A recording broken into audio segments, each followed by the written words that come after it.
Nu tai ką, skautiška TV komanda. Pirmiausia, noriu pristatyti visus, tai žaviasias skautės jūs tai rasite turbūt visi pažįsta.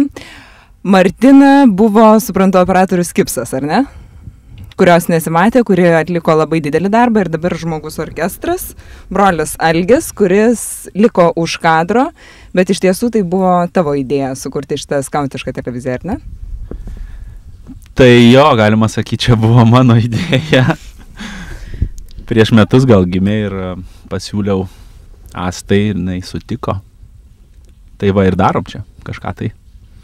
Ok, Algi, Asta, Justa, Martina, ar skiriasi šita stovykla nuo visų kitų stovyklų? Nes į ją jūs žiūrėjot pro ekrano skylutę, tai yra matėt visiškai kitaip. Kitaip fiksavot ir aš įsivaizduoju, kad jūs turbūt keturiese vieninteliai matėt visą stovyklą iš kitos pusės, kuluarus. Tai šiaip tai mes buvom tokie žmonės, kurie turbūt pamatėm visą stovyklą, nes mes turbūt apsilankėme visose pastovyklėse ir pakalbinome visus, ko gero, gurų. Ir sužinojome visokių paslapčių, tradicijų ir taip toliau, kurių galbūt net kartais ir neatskleidėme į kamerą. Atradom neatrastų talentų tarp pricų, skautų, vilkiukų ir visokių kitokių, kurie, manau, aktyviai reikštis ir tolimesnėje savo skautiškoje veikloje. Aš tai noriu pasakyti, kad smagiausia turbūt, kad mes turėjom labai greitai viską daryti. Buvo labai daug veiksmo stovykloj ir tam, kad užfiksuotume įdomiausius įvykius, turėjom skubėti. Ir tas turbūt buvo įdomiausia ir buvo tikrai atraukti į aktyvią veiklą. Tas man labiausiai patiko. Skubėjimas iš tiesų buvo viena iš įdomiausių dalių, o visą kitą tikrai pamatėm daug ir daug daugiau negu gyvendami tik vienoje pastovyklėje. Aš savo ruoštų noriu paklausti, ar saldi ta žurnalistų ir Kipsų duona?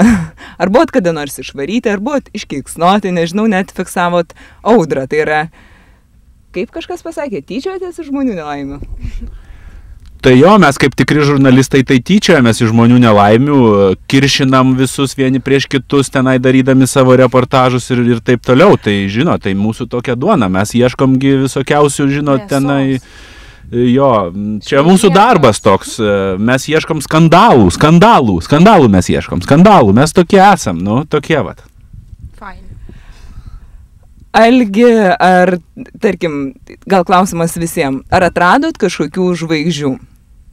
Nes televizija kuria žvaigždės, kiek man teko matyti keletas siužetų, tai iš tikrųjų buvo labai ryškių asmenybių, besireiškiančių ir taip toliau. Tai papasakokit tuos kitus įspūdžius. Ką suradot, kas galbūt ateityje dalyvaus skautiškose televiziniuose projektuose? Aš gana aktyviai veikiau pricų pastovyklėje ir aišku, ten radau labai 3 puikius talentus. Tai buvo brolis Vaflentas, Tic ir Tadas. Tai iš tikrųjų, nu, jie labai šaunus ir norim padėkoti už visą tą visą fantastišką šou, kurį ten jie darė ir prieš kadrą, ir už kadro, ir kadre. Tai ačiū Jums. Jo, ten tie 3 pricai tai nerealūs buvo. Tai va, tai čia va toks mano pastebėjimas. Be abejo, mes labai norėtume ir pagirti mažąją Kemežytę. Vilkiukę, nes jinai taipogi su savo činga-čanga labai yra puiki. O toliau talentai, tai manau, kad apie kitus talentus padėstis mano draugai.